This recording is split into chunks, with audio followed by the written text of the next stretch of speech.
So, welcome everybody. It's just gone 2 p.m. UK time, which means it's time for Semiofest sessions. And welcome to Semiofest session number 35 on semiotics and spirituality, who is going to be run by Adelina Vaca. So, Adelina Vaca is head of comparative cultural studies at De La Riva Group in Mexico City. She's done extensive ethnographic and semiotic work with migrant communities in the US and throughout Latin America and the Caribbean. Her publication, Hispanic Game, focuses on the dynamics of cultural clashing in hyper-diverse communities. I could say a lot more about Ade and all she brings to semiotics, but I think I'm just going to pass on to her to introduce the session. Over to you, Ade. Okay, so hello everyone, and thank you for joining this session. And I'm really happy that we have a bigger turnout than we thought, because it might seem a bit puzzling to mix topics such as sublime topic like spirituality with commercial semiotics.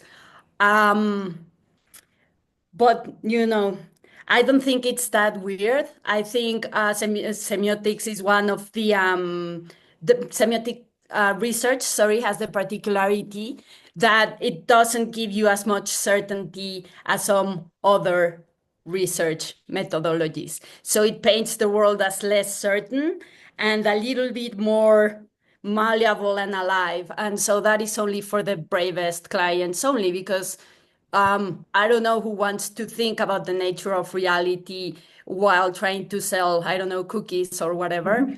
So, and also that brings me to the point in which some of the most profound and spiritual conversations I've personally have had have been about semiotics and with semioticians, and in particular with the presenters of this group and this session. So I know you're gonna, or I hope you're gonna enjoy it really a lot. And thank you so much for joining us. So we're gonna start with Malex. Malex is a British-Venezuelan designer and a creative strategist with more than 20 years at the intersection of semiotics, culture, and speculative futures. So she pioneered frameworks shaping global and disruptive Latin brands, Latin American brands, and she is a director in Space Doctors, Dreams Through Futureña, her Latam Futures Observatory, and is a fellow at the School of Critical Design. So Malex, I will pass. Gracias, Ade. Thank you, Ade. And I'm very honored to be here with Roman and Alfredo. Wow, I feel very lucky. So what I'm bringing today is shaped by both my professional practice, but also it's a lived inquiry. So it's one that spans from the symbolic landscapes of the tropics all the way through to the northern hilltops. It is informed as much by my working culture and meaning making as by my personal practice of spirituality. It can be described as a way of sensing and making sense of the world. So thank you very much, Semiofest, for inviting me, and Ade for inviting me to this space. Next, preface. Next one, thank you. So I've chosen the format of meditations as the structure for this intervention because it allows for a more fluid, intimate, and ledger exploration of meaning. Unlike a linear argument of academic essay, meditations offer space for reflection, for contradiction, for intuition, and for pause. This form invites you not only to just receive the ideas, but kind of like to dwell with them, to consider, to return, to reinterpret. So it echoes the nature of both spirituality and science, as they are open-ended, relational, and never fully fixed. So in this tradition, the meditative form is not about conclusion, it's about encounter. I hope these fragments really serve as a point of resonance, of provocation, and maybe, if we're lucky, there are some small awakenings in here. So we will go straight to the first meditation. Terateia, or supernature. What is the spiritual? What if the spiritual isn't beyond the world, but inside its intensities? What if the spiritual is not about nature, but actually pulsing inside it? So across cultures, nature and spirituality have always been very intimately connected, from sacred groves to the salvations to natural world. Has long been a medium for the divine. But what if the sacred isn't just in nature? What if it's what happens when nature overflows, becomes strange, excessive, or sublime? From a delusion perspective, supernature is not supernatural. It's nature at its most alive, at the edge of transformation. It's what happens when the natural world exceeds its own forms, when it becomes pure force, flow, affect, a process of becoming, one might say. So this connects with what the Cuban poet José Lezama Lima coined as terateia, meaning the appearance of the monstrous, the excessive, as a portal of the sacred. So terateia isn't just Baroque decoration, it is a kind of spiritual search where beauty arrives in strange, dissonant, and overwhelming forms. It's poetry as revelation. So both Deleuze and Lezama offer a vision of spirituality rooted in immanence, not a separate, transcendent realm, but actually one that already is folded within the real. Supernature is this immanent, sacred emerging from the world's intensities, its textures, its rhythms, its breakdowns. So to speak of this, to sense it, we can turn to Persian semiotics, actually, specifically to the mode of fairness. And I love this space where fairness is the pre-reflective, the pre-linguistic quality of experience, is the raw feel of a color, a scent, a presence, is how meaning arrives before thought, in flashes of or intuition or sensation. So supernature, in this case, I think that it speaks in firstness. It is not explained, it is felt. As a jungle of devouring, imagine a jungle of devouring that is devouring a ruin, and is really not saying anything, but it radiates meaning through mood, atmosphere, excess. That's supernature. So instead of decoding the world logically, we begin by sensing it, allowing the world's excesses to affect us poetically and spiritually. Terateia and supernature are names for the sacred excess, the moment when reality trembles and something more than human shines through.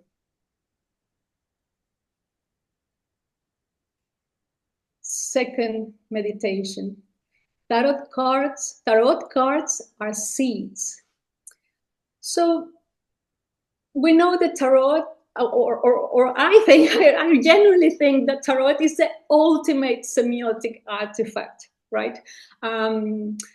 If semiotics is a study of how we make meaning through science, then tarot might just be its most enduring artifact, a 78-card system of symbols, archetypes, and metaphors that has been transmitting meaning for over 500 years. So tarot operates as a living sign system, visual, narrative, and interpretive. Each card is a signifier, the Hanged Man, the moon, the tower, but what it signifies shifts across cultures, contexts, or even personal readings, right? So it's semiotics, it's kind of like a semiotics playground, actually a truly semiotic playground, because it is simultaneously iconic, it looks like something, it's indexical, it points to a feeling or event, and it's symbolic, it's coded with cultural associations. So, but beyond this, beyond it being a code, tarot is also generative. It's not a closed language, it's an open text. As Umberto Eco will say, it's endlessly reinterpreted. Like myth in Barthes' mythologies, tarot is a carrier of cultural DNA, evolving with us as we evolve. It allows the reader or the querent to co-create meaning. So in this sense, tarot is like a seed, I would like to say. Each card containing this dense symbolic potential, ready to sprout different meanings in different soils. And just like seeds, it adapts, it mutates, it germinates across epochs. Which brings me to this example that we are seeing here, which is Antonio Briceño's, a Venezuelan photographer and ecologist, biologist, Tarot of the Quarantine Garden. I love this piece. It's a piece of, it's a tarot, but it's also a piece of art, but it's also a piece of philosophy, but it's also a piece of ecology. So it's a bold rewilding of the traditional deck, created during the pandemic. And it shifts the focus from the anthropocentric hero's journey to an ecocentric cosmology. In his vision, we move from the age of the Anthropocene, and it's kind of like, I think it's an evolution that get us ready for the spirituality in the age of the Semiocene, where that is defined by a coexistence, symbiosis, and ecological entanglement. Here, the cards are no longer just psychological mirrors for humans, but invocations of interconnected life. They carry new signs, plant, fungi, ancestors, ecosystems. It's a tarot that listens to the non-human world.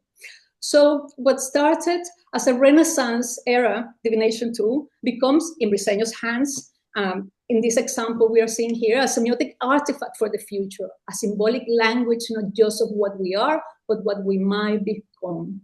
Collaborative, decentered, and symbiotic. Third meditation, thin places. In Oliver Berkman's column on thin places in The Guardian a few years ago, he introduces this idea of the thin places, which is certain spaces that blur the line between the earthly and the divine.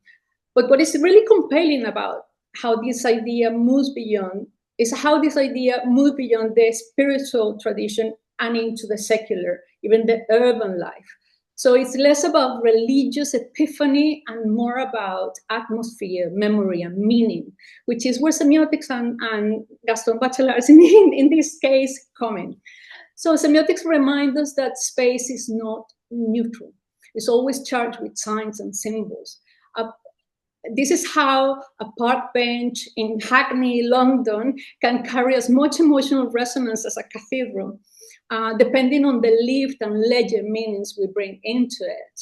So these spaces become semiotic texts interpreted differently by each person based on the cultural, emotional lens. So in Bachelor's Poetics of Space, he deepens this idea, suggesting that space is not just geometric but intimate, shaped by memory. He calls it a reverie, and that is full of imagination. So a narrow alley, a stairwell, and yes, a bench can become a kind of like an inner cosmos. So thin places don't have to be ancient or rural. They can emerge in the most ordinary settings. In fact, it's often in hyper-urban spaces that we most need and must invent these portals to elsewhere. So this is exploring morning maps, which is a piece that is a hand-drawn psychogeographies that chart personal loss across familiar landscapes. This is a piece that Gemma Jones and I collaborated a few years ago during the pandemic. And in this piece, we show how a park or a street corner becomes imbued with grief, memory, and presence, and things create through absence. This was a piece responding to the loss of a ritual of mourning in the way we knew it, right? So it invited us to think beyond memorials and deep into memory, so to replace the presence. So corners, canal paths, stage stairwells become sites of private ritual. Their mapping is also, and this mapping was also about imprint, where something once happened and still echoes. These become thin places, not because of any inherent quality or material quality, but because they have absorbed a loss, a repetition, a weight. In thin places, otherworldliness can also emerge from the everyday and not in opposition to it. These are not neutral spaces. They are saturated, they are layered, they are open. What makes them thin is ambiguity, a permanent blurring, a permanent state of blurring, where categories loosen and the sacred and the secular, the life and death, then and now, is almost indistinguishable. And the final meditation, what a saint does. In popular Latin American spirituality, holiness is not an abstract or distant thing. It's actually deeply utilitarian. Sense and spirit function as practical agents within a symbolic economy, almost, where their power is defined by what they do, not necessarily what they represent, or not exclusively what they represent. So figures like the Corte Malandra, which is what we are seeing now in Venezuela, which is a pantheon of dead gangsters turned protectors. I mean, these are criminals, right? It's part of the Santeria, the country's syncretic religion. Another great example of this is the ex-votos of Mexico here, which are small painted offerings that thank saints for specific miracles and reveal an emotional logic rooted in exchange, transaction, and very, very mundane survival. Drawing on semiotics, then, these saints operate as functional signs. Their meaning arises from their use. In Peirce's terms, they are not just icons, they are operators. The image is tied to a concrete outcome, and belief is grounded in efficacy. And Barth will argue they carry mythic weight, but one built not on ideology, but on utility. From a ritual theory perspective, this becomes a system of negotiated action, right? Like you light a candle, you offer a tobacco, you narrate your miracle, and in doing so, you trigger the saint's power. So this ritual acts not only as a command, the conative function, but also as a way to maintain the spiritual connection itself, a phatic function, keeping the channel open between the human and the divine. Meanwhile, the ex-voto itself becomes referential, visual proof of miracle that anchors belief in real lived experience. Holiness here, then, is not contemplative. It is almost tactical. These devotional practices are semiotic and ritual technologies for navigating precarity, injustice, and hope. This is where faith is measured not by dogma, but by results.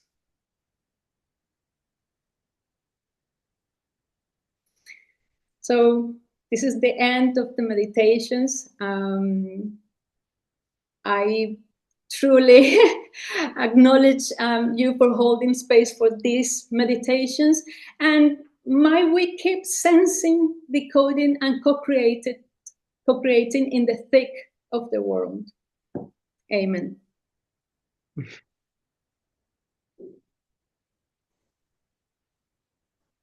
Thank you so much, Malex, for this beautiful semio-spiritual stroll that has set the tone in a very, very nice way. And now I would like to introduce Roman Esqueda. So Roman has 30 years of experience helping brands develop persuasive messaging and design. He's director of Synapsen, a qualitative marketing research company in Mexico City, and he has developed qualitative methodologies using Peircean semiotics, rhetorics, and cognitive neuroscience. Thank you so much, Roman, for being here, and I'm going to share your presentation and leave you to it. Thank you, Ade. Thank you very much to Semiofest for inviting me, and to Ade, who is organizing this session. And I love Malek's exposition, because you open up some of the things I'm going to talk about. So thank you very much. You made it much easier for me. Okay, so I'm going to talk to you about semiotics and spirituality from a practical perspective. So I could be an atheist, but in some of my projects, I need to understand the ones who are not atheists, the ones who believe in some kind of spirituality. So then this is a journey of discovery in a fascinating world where people believe in things that I don't believe. And this is very interesting, because I might learn a lot from them instead of imposing my views on them. So let's go to the next one, please, Ade. Well, so what I'm going to tell you about, just as a brief introduction, is, could you change it, Ade, or can I change it directly? Are you? I'm not sure, because I'm in the advent of pop spirituality. Is that what you're saying? Oh, it didn't change in mine. I don't know really? why. Oh, I'm can you gonna please stop share and restart, Yes, just yes, so that we yes. So all... that's what happens sometimes. Yes, yes. Also, if you put it on slideshow as well, because it was showing as... How is it showing? It's not slideshow, but I mean, if you go down to the bottom right and click on slideshow at the bottom. Abajito a la derecha, en pantalla, en forma de... ¿En show meeting? No. No, abajo a tu derecha, junto a los porcentajes que tienes abajo a la derecha, Dame un tienes una segundo. pantallita, en pantalla completa, en modo de presentación. No, a la izquierda, ahí mero. Ajá. Ajá. A ver, ¿lo están viendo? Sí. Are you... No, ¿No? no, está como si fuera en modo de trabajo. Sorry for speaking Spanish, but I'm sorry. I see it think, as Ada, if you it have was... to no, you have to go to the when you go to share, it will show two different types of screen for the PowerPoint. You just need to find the presentation one that is showing. So you put it first in presentation mode, and then when you go to share, you choose the one that is on presentation mode. Thank you, Lucia. Yes. It should work. It's always like that. It's PowerPoint is not Ada. It's just Let me know if you can see yeah. it. Yeah, Okay. that's it. That's mine, That's not romance. That's our presentation. That's my presentation. It's funny. That's very strange. I think Ade wanted us to have a dialogue, Alfredo. Yes. That's it. That's it. Yeah. And Okay. just needs to So go let's go forward a to slide. the next one, please. Yes. So That's the one. what is spirituality? As we were preparing our meeting, Alfredo and I were talking about this kind of pop, new age spirituality, this kind of thing. So I started looking for images in Yahoo for spirituality, and this is it. This is like pop, new age thing. But spirituality is a very fascinating realm to understand and to experience. And if we go to the next one, please, Adam, we have like, what is spirituality? Well, of course, it is related to spirit. And this concept is polysemic and complex. So we can have a lot of different meanings for spirituality. The experience of death is strongly related to a reflection on the spiritual in many cultures. Let's remember that for Aristotle, the beginning of all philosophy is thaumazein in Greek, which means the sense of wonder, the moment that you are surprised by something that you didn't expect. And this makes you admire things, and it gives you a sense of the marvelous, the sense of the wonderful. So that's where philosophy starts, and I would say that's where semiotics starts, because we need to find meaning to whatever is happening. So this kind of surprising event that is death might be related deeply with semiotics and semiosis itself. So let's go to the next one, please.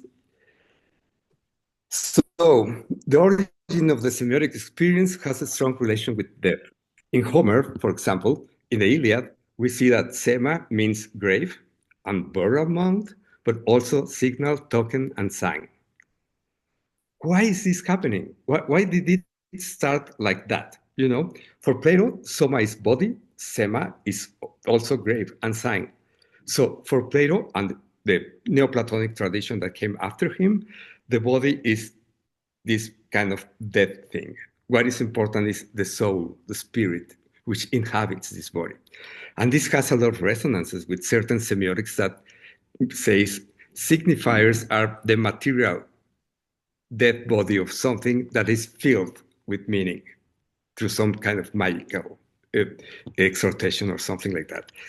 So it seems to be the case that semiosis is experienced, or can be a way to experience spirituality, because from the very start, this kind of wonder, this kind of sense of the wonderful, the surprise thing that we find in everyday life can be the reason why we make science and why we explore meaning and we try to find meaning. So there's a very strong relation with that. And I'm talking about this because transcendence and becoming, as Malex told us, has to do with this. You see, death is the nature of beauty, someone said. And that is also the origin of meaning, of the search for meaning. Okay, let's go to the next one, please. So, how can we understand spirituality in a non-spiritual era? Can semiotics be helpful for spiritual people facing death? And this is a case study that I would like to present to you. We had to work with, well, I work with architects, interior designers, and we do a lot of different projects in social settings, not for commercial purposes, but for social communities which are impoverished and very unlucky in the economic sense. So we work with them in order to bring a better experience of things, whatever. We've done medical facilities, we've done schools, we've done a lot of things like that. So this is a project on architecture. So what we had to do is help people in these situations. And that's the kind of, that was the first kind of wonderful thing that I found. And I think we all have experienced this kind of meeting with people we don't know, with people we need to research in order to find out what they need, what they want, whatever. And suddenly you find things that at least I had never imagined people would look for in certain kinds of experiences. And we need to build brands for them. We need to understand them from the outside because we don't share many of the things they do. So if we go to the next one, please.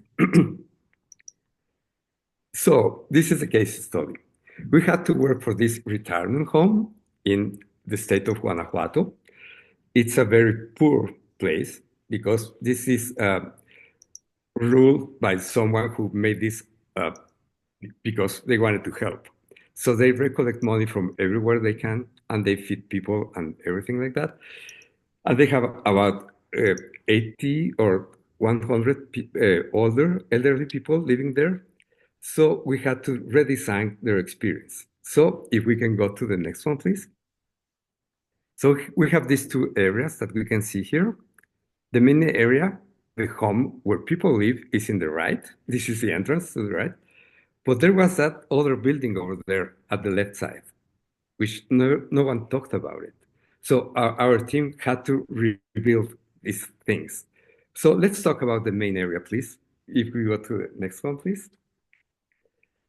So what we have here is one of the spaces of the main area. And the first thing we had to do was interviewing people, like the home director, the caregivers, the nurses, the physicians, the therapists, the residents, of course.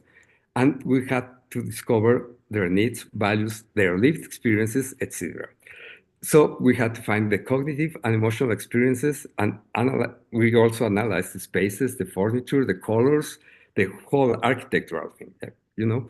And then we had to develop an architectural design concept and then do the prototyping, design, materials, cost, etc., etc., etc., all the whole process.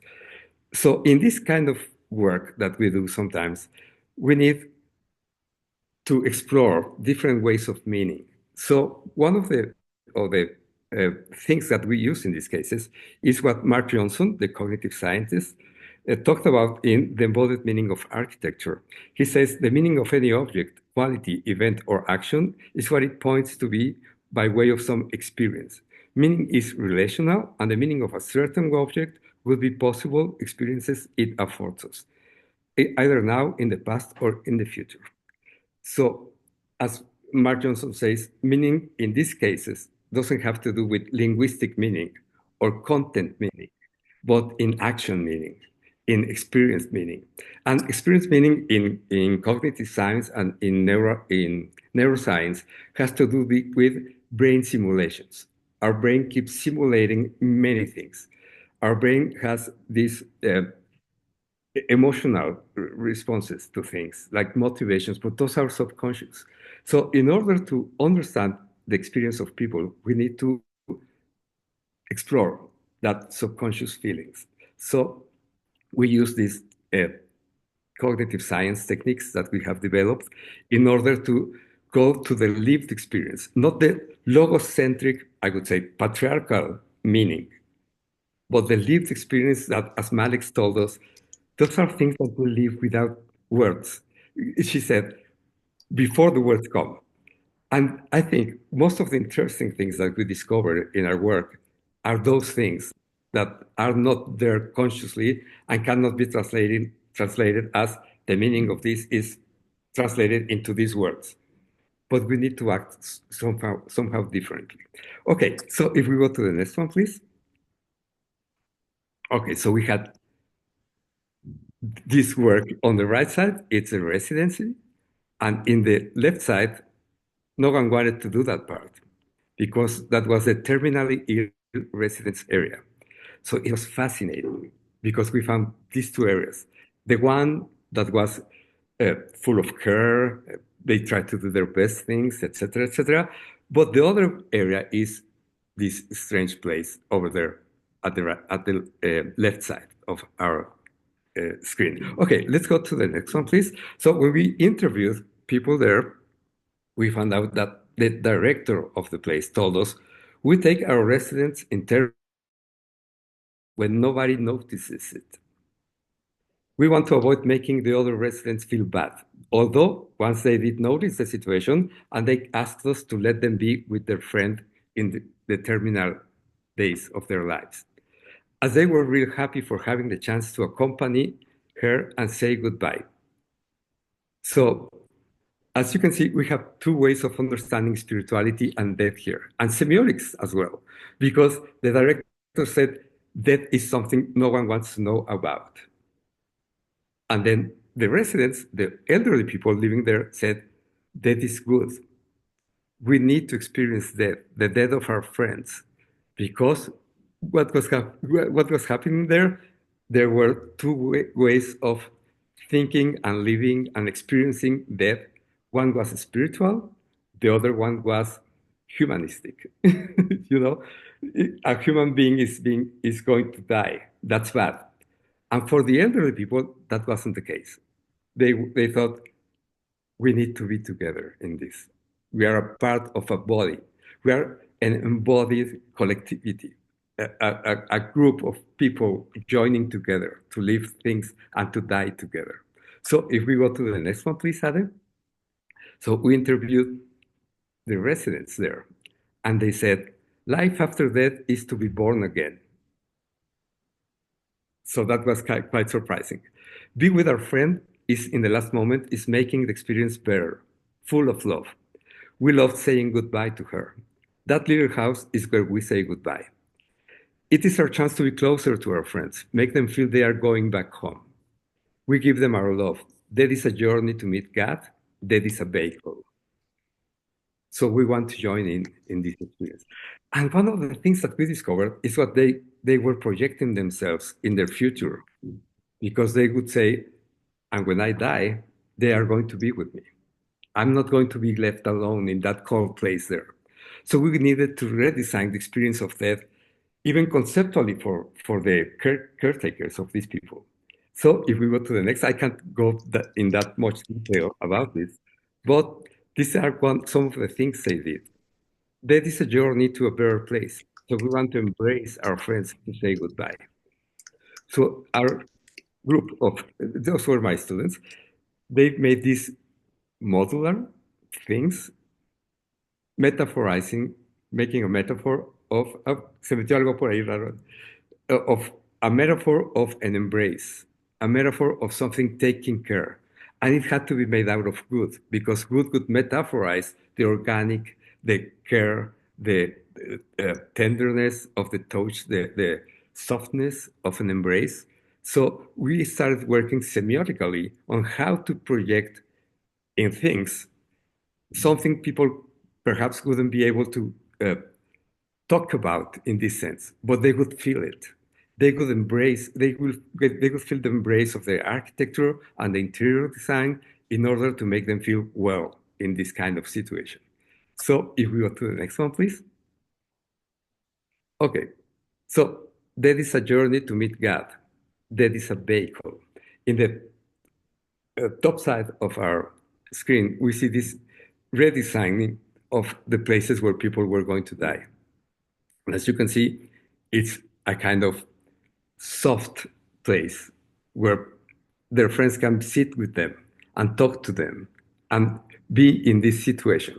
And all the materials who were used here, I cannot show you all because they did everything, the interior design, the industrial design and everything had to metaphorize these kind of things, that there is a journey and they're going to be in a good place.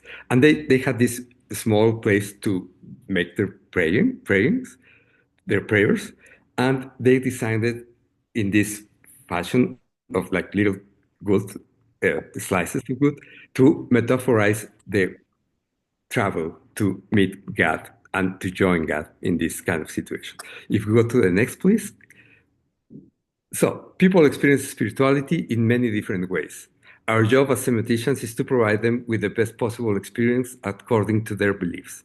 Semiotics can be helpful in designing better ways of living through science. Thank you.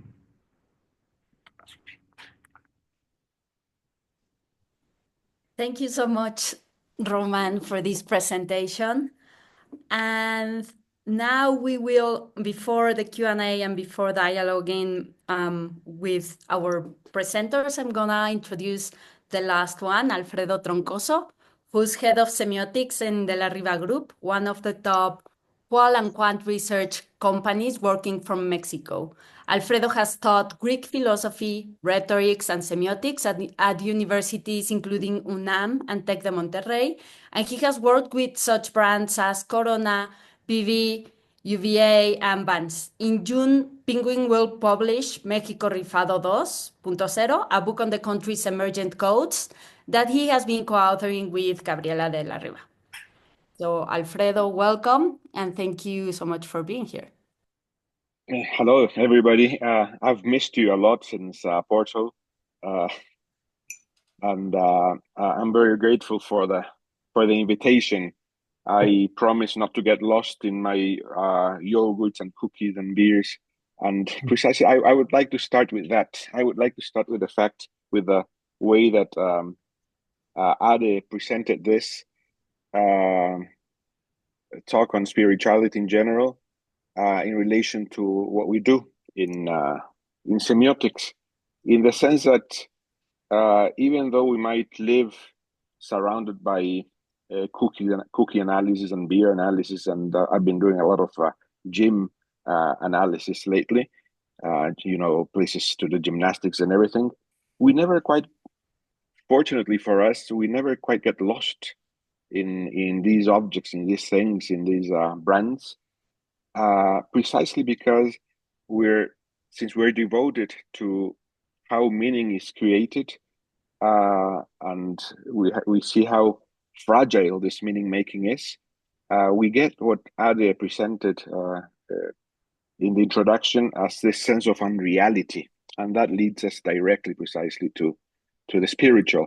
However, the spiritual, in my sense, today, is in many ways menaced by this pop spirituality that in many ways gets in the way.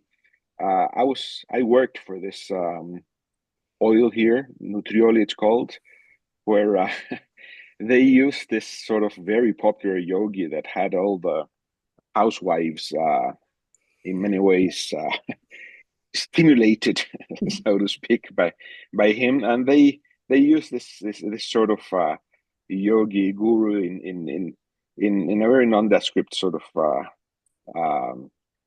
spiritual or pop spiritual way.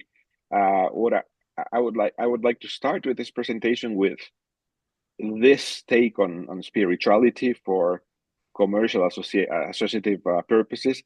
And then I would like to end, my very last slide is going to be about a marketing campaign that at least manages precisely to have some degree of spirituality, in the sense that Malex was talking about, or in the sense that Roman was talking about, precisely in terms of producing some sense of wonder, or why not, Malex, some sense of the monstrous even. Precisely this Terateia concept, I think, is it's a very good clue there, because you see none of that in pop spirituality precisely. So let's go to the next one. The question is, should we even bother to chart this? Chris, I remember that we shared some time ago texts on precisely semiologists and people trying to decode what happens with the Da Vinci Code and that sort of thing. I believe, in general terms, that it's pretty much a waste of time to try to make sense of the whole movement not making sense, so to speak. So, I mean, we might have a sort of a typology of different kinds of popular spirituality. I don't know, the jet set guru, the holier than thou vegetarian, and so on and so forth. We could have a huge typology of things. My very favorite one is the one in the left. This is a very clever one from one of the worst episodes of the Die Hard franchise, the second one. But the beginning is absolutely fantastic, utterly fantastic. The Orientalizing warmonger, which is a very common form of pop spirituality, that people will adopt Oriental wisdom in order to do very dirty and nasty things, like this guy in here, naked, doing Tai Chi in front of a screen, is the bad guy in the movie. So before doing all his bad stuff, he's doing all these moves, etc., so as to get in the mood. Sounds like, I don't know, I suppose you have met these depredators in the business who will practice yoga in the morning so that they can be absolutely facetious during the day. It sort of gets him in the mood, so to speak.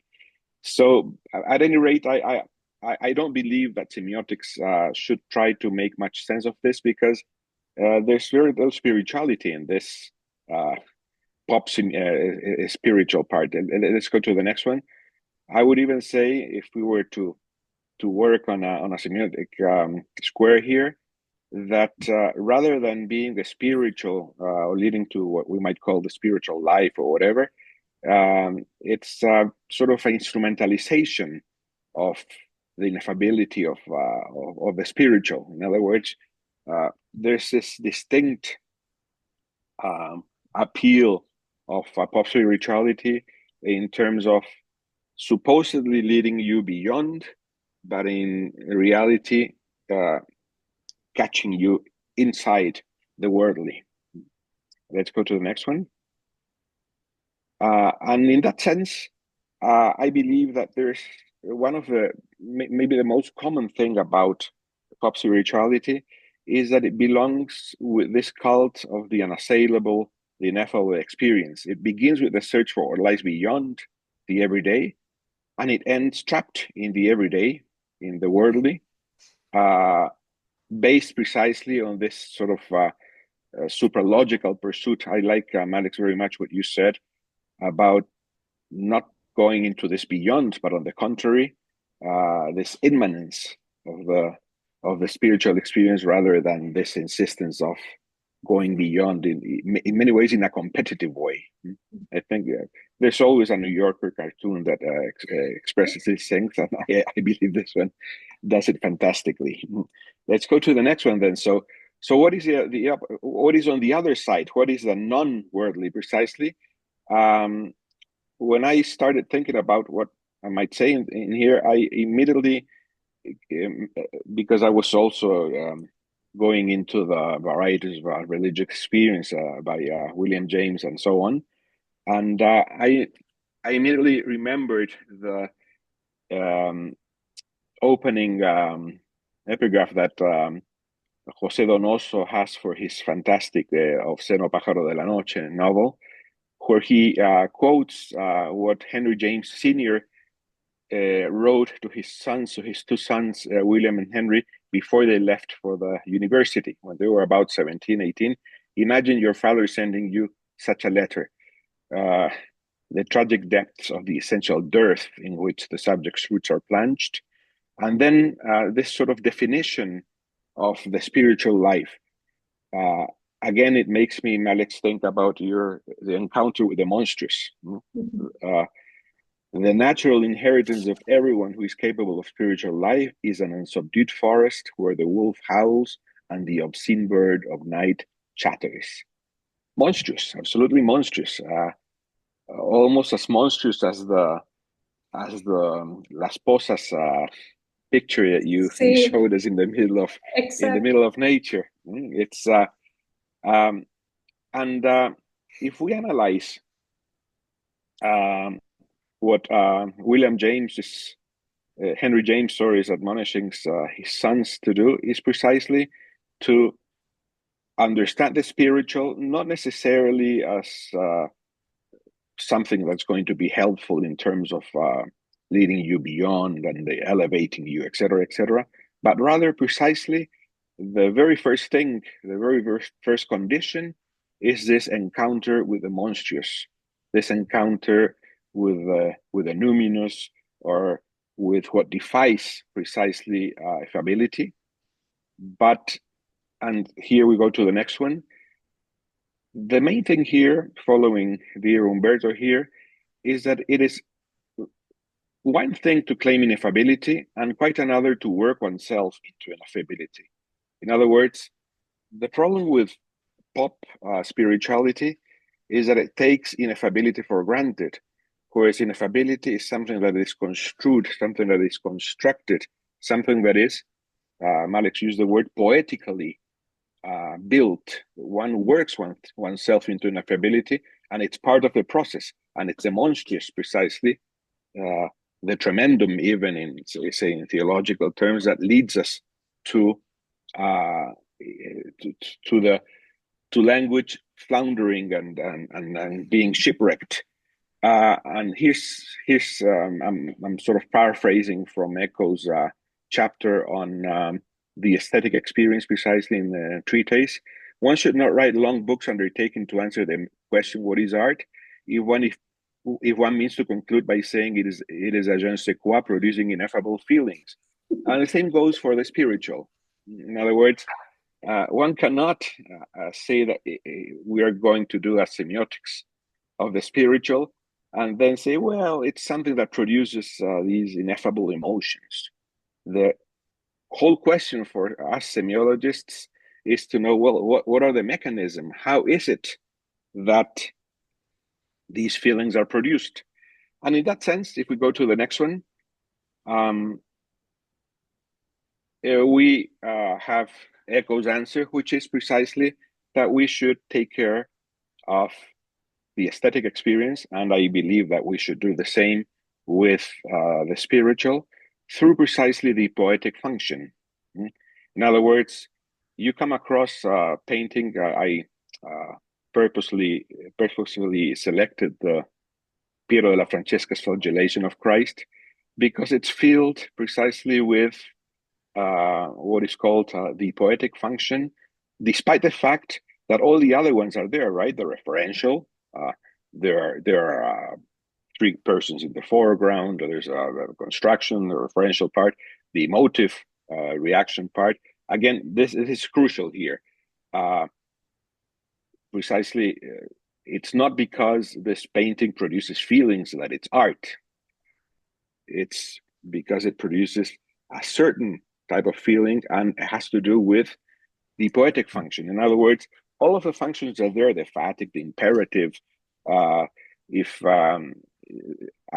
choose this picture because if anybody's searching for subject matter to write a bestseller, I think this is the one, in the sense that you can have, you could write 10 Da Vinci codes based on this painting.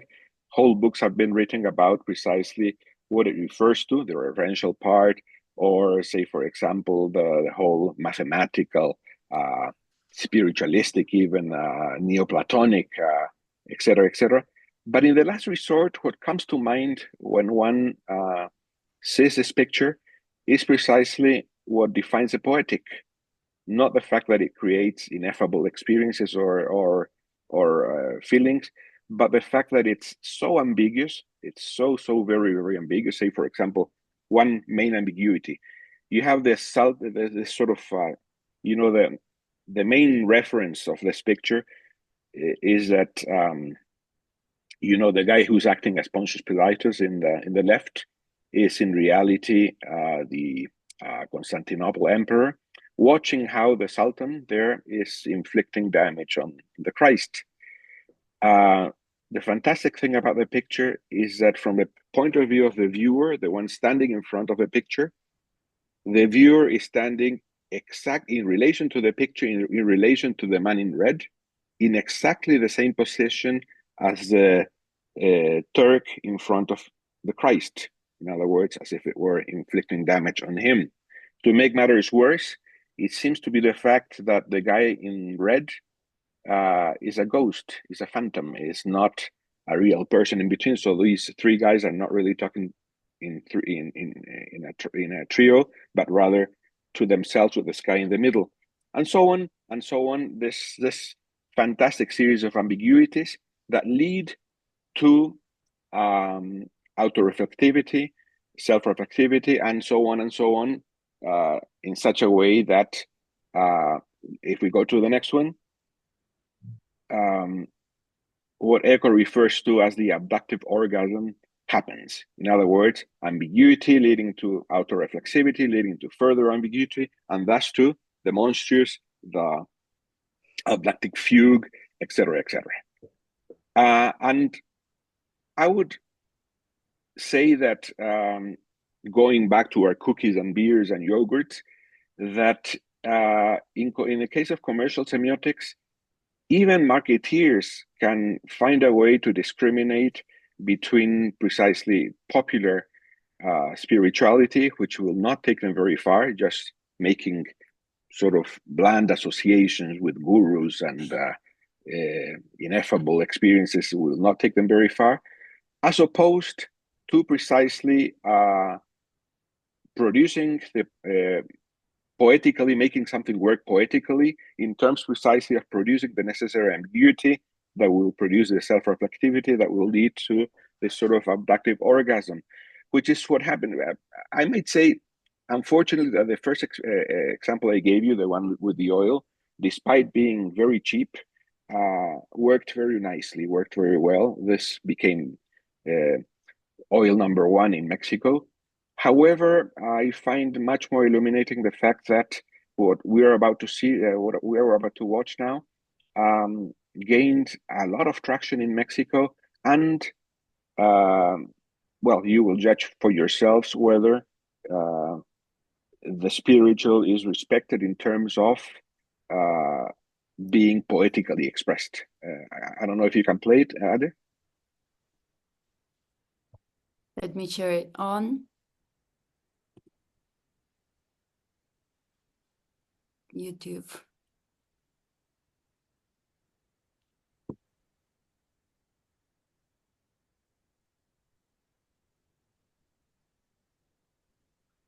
Can you please confirm that you hear? Like, can you go like this when I play it? Yes.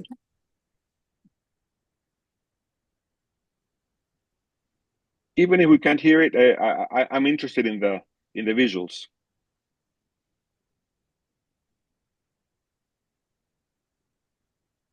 Estaré cuando el día termine y la luz se haga polvo. En el recuerdo que camina contigo, en las noches serenas, en el espacio vacío. Estaré, aunque no sepas que esté, siempre estaré.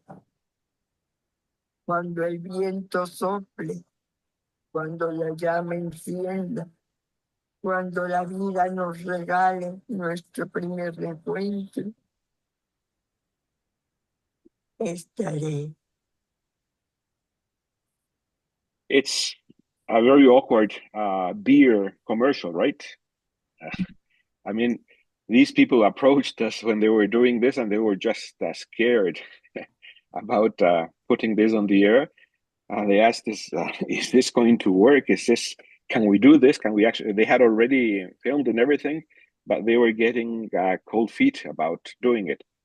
And we said it was done, as you might have imagined, during the pandemics, during the first COVID pandemics, when people just died and people couldn't even say goodbye, etc., etc. And we said, no, on the contrary, go ahead. This is going to be huge. And as a matter of fact, yes, it was huge, precisely because there is this poetic use of the image. That's why I wasn't even very worried about whether we had sound or not, because you know how marketeers tend to try to translate what they've done very well in the visuals. They tend to want to translate it, and much of the campaign was ruined by voices saying what was actually happening. But this version that you just saw was actually worked very, very nicely. And it's a very good example of how, even in the field of marketing, you can have poetic manifestations, expressions of the spiritual, without necessarily resorting to lazy associations with the supposedly ineffable. Well, and that's it. Thank you very much, Alfredo, for this uncanny presentation. And maybe we should, I don't know, go ahead to, well, I want to thank all three of you for agreeing to participate on this. And even if it's not all of your guys' subject, so to speak, but maybe we can go to the Q&A, Josh. So yeah, great. We'll go to Q&A now. Thank you again so much, Adelina, Malex, Roman, and Alfredo. We don't actually have comments or questions posted to the chat today. I think people were too enthralled by the presentations to pay any attention to the chat, which makes a lot of sense. So please, if you have questions or comments, will you raise your hand and let Adelina call on you? Thank you. Lucia. Yeah, I didn't want to be the first one to talk, but I guess that's the reality. I just wanted to bring something. I really loved all the presentations in unique ways.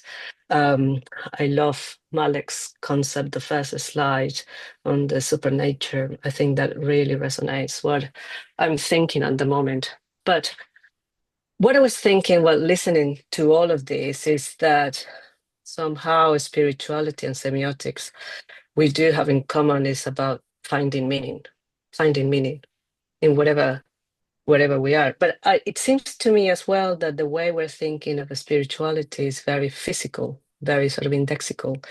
Malex mentioned fastness. as well, but everything's about the evidence, it's about the visibility, and this is what semioticians were sort of obsessed with, thinking about what is evident to me, show me the proof. The gurus that Alfredo was showing, the lineal, all the sort of visible timelines and whatever we think, and the pop cultural sort of pops, and everything is sort of tangible to me. And when I think of spirituality, I do think of different ways that different people in different cultures deal with the concept.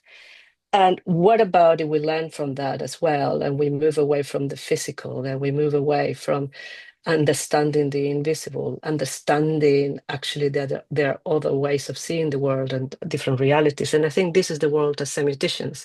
When you immerse in tarot, you are immersing into different worlds. You're immersing into the world of someone or whatever, but that is still physical. What about if we think about, I don't know, other areas or other ways of encounters, as Alfredo was saying, it's not going beyond, but understanding the now in a different levels of realities as well. I know this is kind of complicated in what I'm trying to say, but I do think that is somehow an opportunity to move beyond the idea of place, because yes, there are different places, but I think spirituality should go beyond that physicality that we're always trying to attain, and what does always need to be physical. And I think as semioticians, perhaps we can think about, and it will be beautiful, especially for our commercial semiotics world, understanding different temporalities, understanding different, let's say, densities, understanding different ways of dealing with those realities of the people and the materials we looked into. So more than a question, I loved from each of the presentations that brought a lot of ideas. For example, demystifying death is interesting as a concept as well, because Mexicans have done a lot of it, but probably the rest of the world is still not there. So I just wanted to bring that comment as an opportunity for us as semioticians to open our minds to something that, perhaps we don't think about it at the moment, and it might be risible and perhaps not quite clear for us at this stage, but why not? Why not thinking of different possibilities that can go into, understanding the mind or the soul or whatever, what you want to call it. So just wanted to bring that. Thanks, Lucia. Do any of our panelists want to respond to Lucia?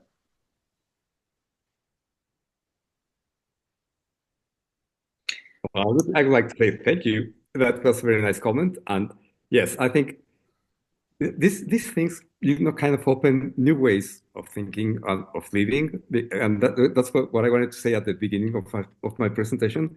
When I started looking at these elderly people, talking about death and how they live the death of their people through a spiritual approach to death, I was quite shocked. I mean, for me, death was death. Like it's over. That's it. And then you start understanding and opening up to other ways of thinking and of feeling and of living. And that's what I find fascinating of my work as a semiotician working in the commercial areas, because we need to open to other people. And then you keep learning your whole life, because everything can be new on everyday basis. And I think that's very fascinating, Lucia. Thank you. Yeah, and I'm going to bring possibly a very controversial provocation by saying that I think firstness is the less material of all the approaches to understand meaning. Actually, I think is the one that holds the material for less time. It's just an instance, and then it completely detaches from the material. Sorry, this might be really controversial, but this is my this is my genuine understanding of firstness. Actually, I was I love the idea of semiotics giving us a language for this decoupling moment. I think it's interesting, Malex, what you're saying in firstness as a sort of the essence of whatever it is. But I wonder if what is bringing this to me is that do we still need to talk in terms of firstness, secondness, and thirdness? Is there anything else there that I think is opening the possibility to bring new languages? Because again, if we think of person terms, we're still thinking of physicality. I'm not talking about when we think about spirituality, we're bringing all the concepts that go beyond firstness or even thirdness. And I think Chris is here, and Chris will say, yeah. But yes, we agree. In the physical world, we're talking about firstness, secondness, and thirdness. And firstness, you're right. It is there. It's that moment. But what if it's not that? And what is beyond that? And we as semioticians, we understand that it's something, a world beyond that. And we don't talk in terms of firstness, secondness, and thirdness. We think about other, and that is beautiful because then we start creating other concepts for semiotics that can go beyond what is the physical world. And then and this is what I'm saying is not only religious. I'm applying this and I'm thinking of this even for what is coming in digital worlds, what is coming in the non-physicality, what is coming with the VR, what is coming with all those experiences that I think needs to go beyond that. Because with all respect, I love Person. I mean, he's my platonic love, but is it the time that we move from? Is it the time that we bring all the concepts that bring those ideas that perhaps couldn't envisage at that time, and bring that non-physicality? That is my question. So yeah. I think the firstness that you're describing, Malex, feels to me like it chimes beautifully with quantum energy models of science, which is a way more sophisticated science than the science that is normally brought to bear by people like Richard Dawkins to deny, the delusion of God or the importance of religion in life. That actually the Dawkins kind of science is like a very small torch with a flickering weak battery that's illuminating a tiny bit of reality in a not very high resolution way. And because language fails us, basically.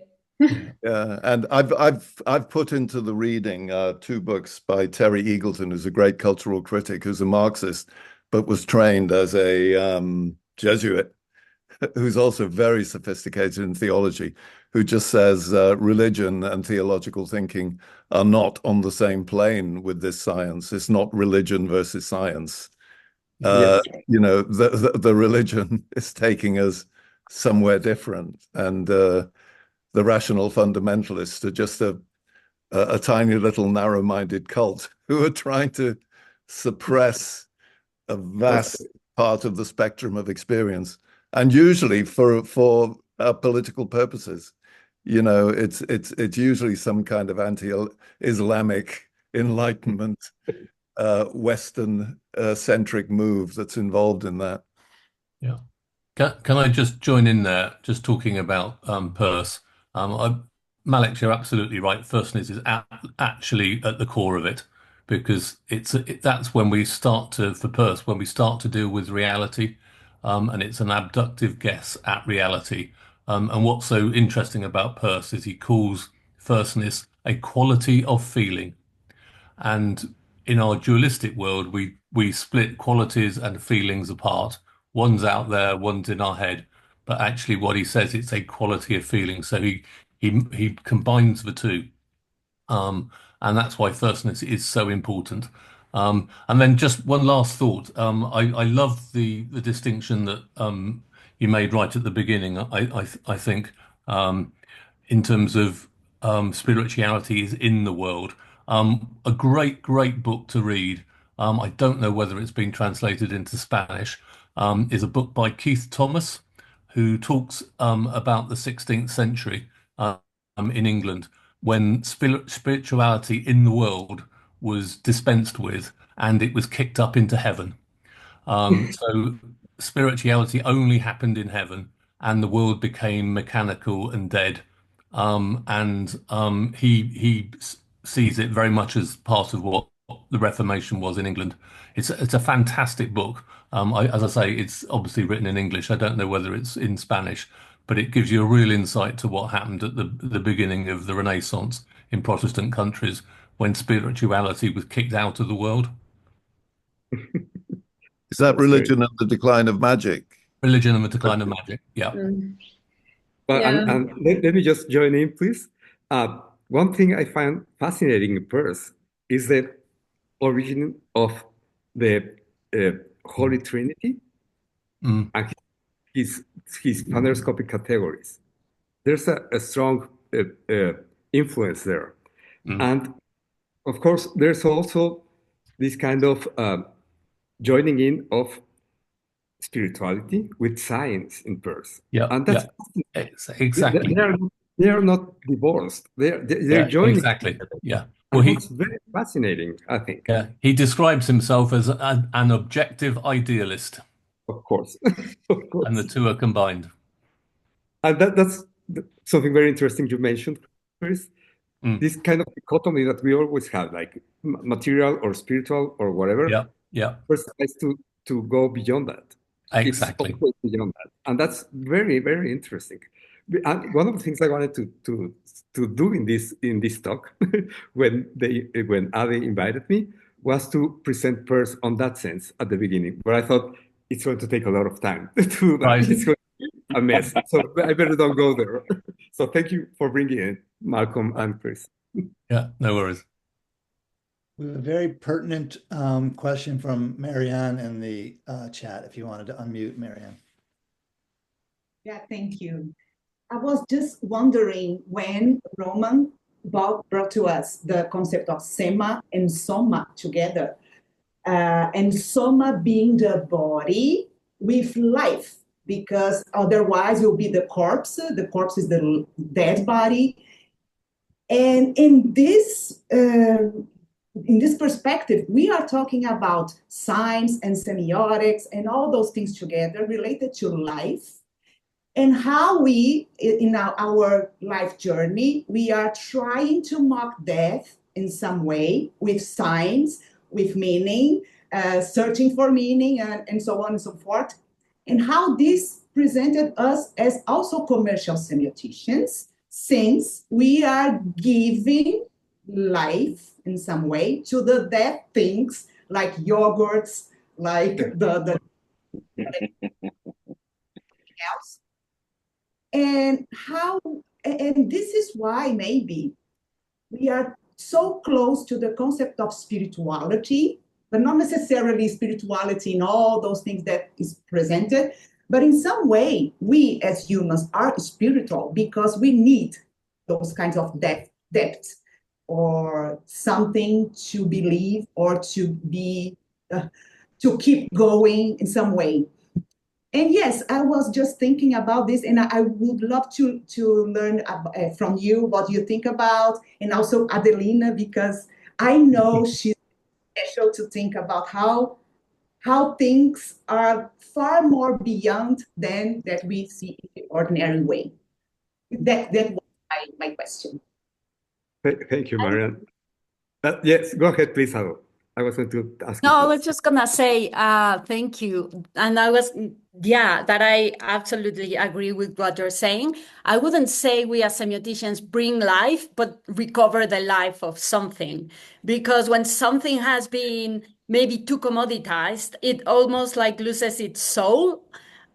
You could say it like that. So it's like recovering the sacred in the profane. And some of the most interesting conversations around brands, I would say, have to do a lot with what you could call, yes, something dead or more than dead on living versus something living or with soul, something sacred and something profane. And I think that a lot of the problems with addictions and over marketing of some of the products nowadays have to do with taking that life or that meaning out of the thing. So And I've had this conversation with Chris and Alfredo in terms of like maybe tobacco could be sacred in a certain context and considered as a living being.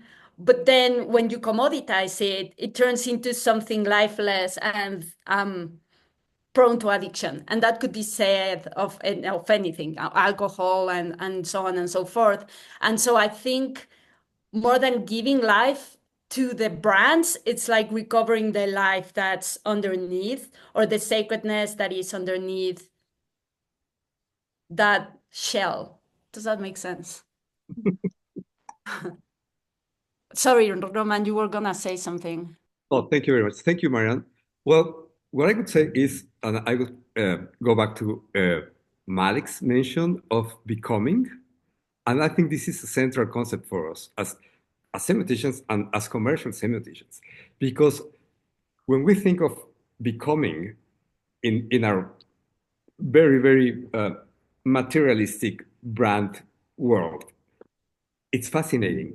One of the things that I found very fascinating about working in marketing is that when they had innovations that we had to evaluate, for example, an innovation is something that didn't exist before, and suddenly something appears. And that thing that appears is a new thing in the world. Think of radical innovations, for example. And then something appears, and that's fascinating. And I would go back to Adelina's mention of there's something there. I would say, how can something be born? How can something become present for us? Well, through semiotics. That's what we do. We make things present. We make it possible to be. So, for example, when we work with innovation processes with our clients, we try to find out what's in the mind of consumers in order to see the white spaces of their experiences. And when a good group of designers becomes, or R&D people, they understand that and they translate those inner feelings of consumers into something new that exists. That's kind of magic. That's kind of magic that semiotics can help to achieve. So I think it's a fascinating room. I would say there's a lot of philosophical depth in our marketing work because this is what things are made of. Of course, we live in a capitalist society with all the problems it has. Yes, those have to be solved. But it's a wonderful experience of making sense and discovering how sense is produced in real life settings. So that's what I would say to you, Marianne. Thank you very much for coming. We Thank you. abductively make sense. Of course, that's it.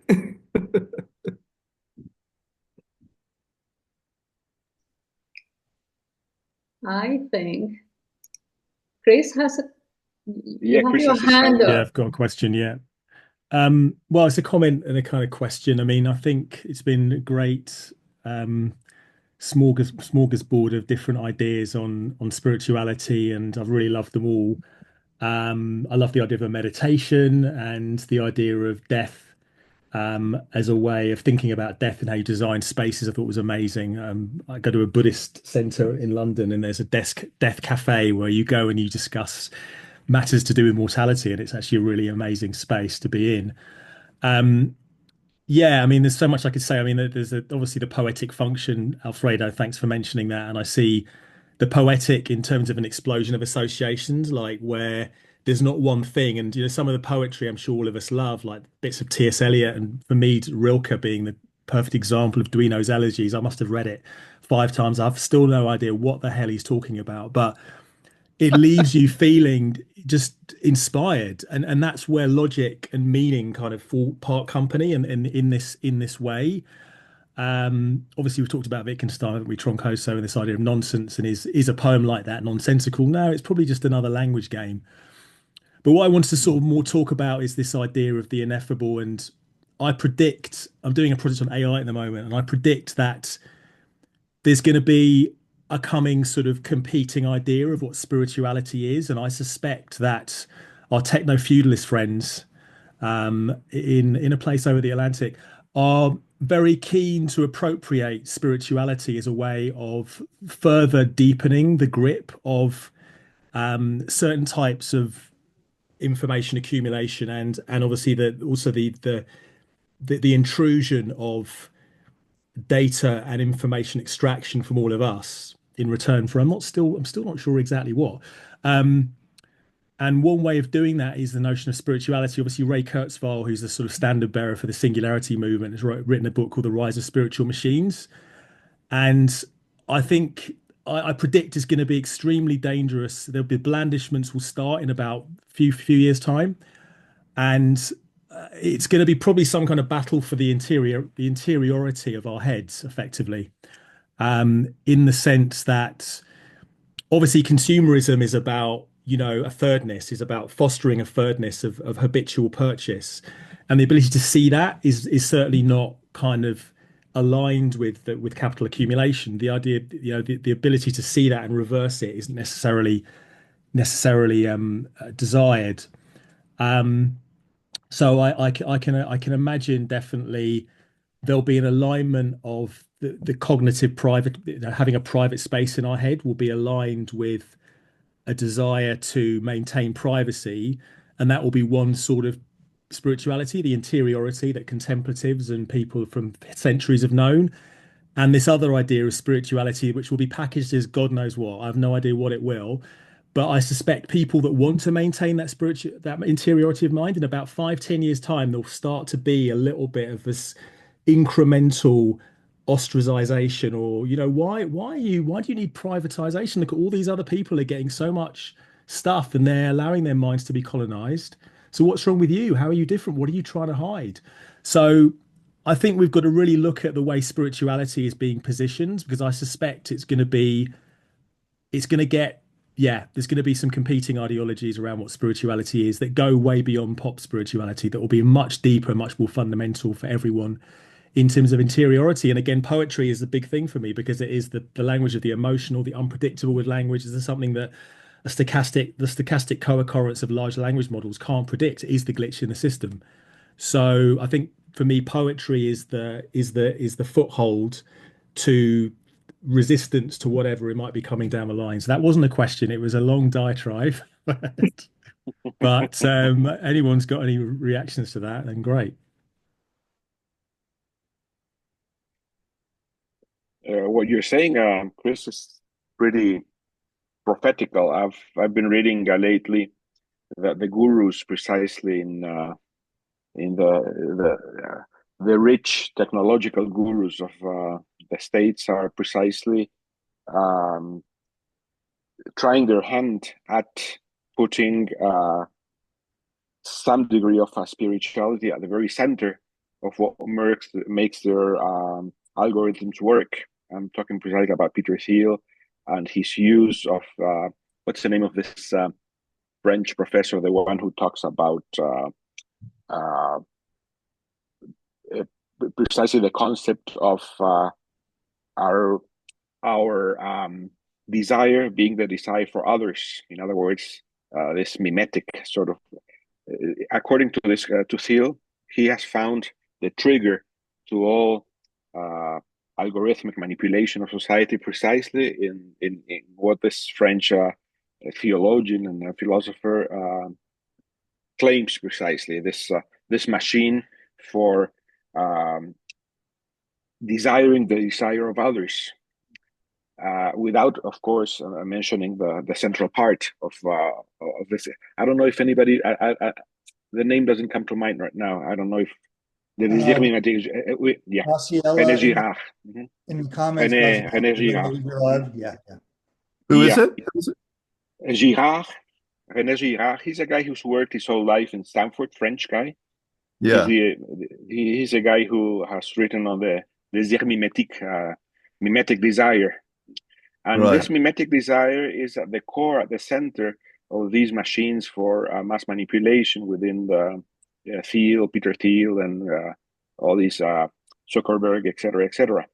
However, the central purpose of René Girard's philosophy and theology, I might say, is that precisely that the spiritual way is the way out of mimetic desire, the possibility of going beyond the desire for the desire of others. He's written this wonderful book on Shakespeare, saying that he's the first to really understand the nature of desire in mimetic terms. And he quotes extensively from most of Shakespeare's work, saying that that's what makes for true drama, and understanding it makes you understand the triggers for human conduct.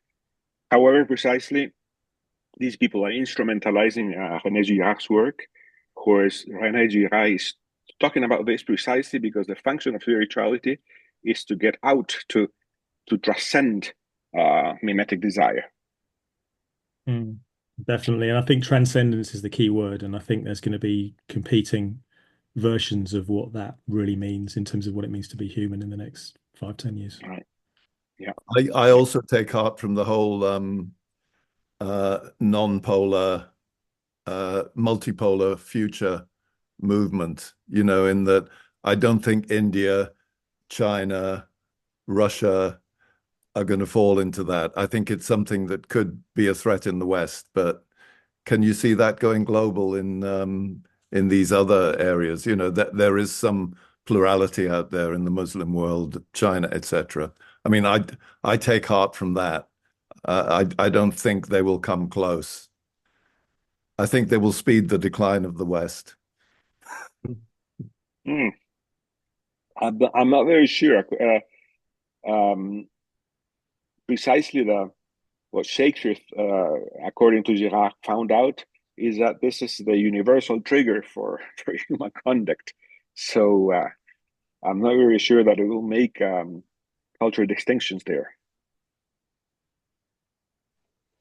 Well, there's an interesting discussion on that, because all these kind of Hegelian universalities, this is good for everybody. And what I think is that in our job, in our everyday work, when we meet all these communities that are so different between them, and then you see, well, I think Hegel was wrong. We have so many differences in the same country that it's fascinating. I mean, for me, going to the southwest of Mexico or to the north of Mexico, I don't know how we keep together being Mexico, because it's so diverse. It doesn't make any sense to be, we are all the same. No, we are not the same. This is a mess. There are so many differences. And I think this is one of the things that person semiotics can help us understand. You see, semiosis is everywhere, and it goes different ways everywhere. So it's very fascinating. And I would go back to one of the comments that Chris made. Well, one of the things that I think could be helpful in this context is to get some intuition about our metaphors. Like, for example, the inner world. What is inside us? So are we containers where there's something inside us? That's just, well, that could be just a metaphor, a cognitive metaphor, a very cultural, intrinsic metaphor. But what if we stop thinking about those, let's say, metaphysical Christian categories? We can open up some other ways of spirituality as well, but they're not there. We have to develop these things together. And I think that is a fascinating thing to do. Thank you. We could clearly go on with this fascinating discussion forever, but it's time to wrap things up. I want to thank Adi again. Adi did a great job convening these really amazing speakers today and marshaling this, one of the most engaging sessions we've ever had, probably. So thank you so much for that, Adi. Thank you, Malex and Roman Alfredo, for your wonderful presentations and conversation. And I want to remind everyone that on April 25th, we will have a session on the semiotics of place that Gemma Jones is hosting. So that's going to be a good one too. And it reminded me of what Malex was saying about thinness, thin places. So I think we will get into that a little bit there as well. So this conversation continues. Thank you so much, everybody. Thank you. Thanks, everyone. Bye. Thank you. Nice.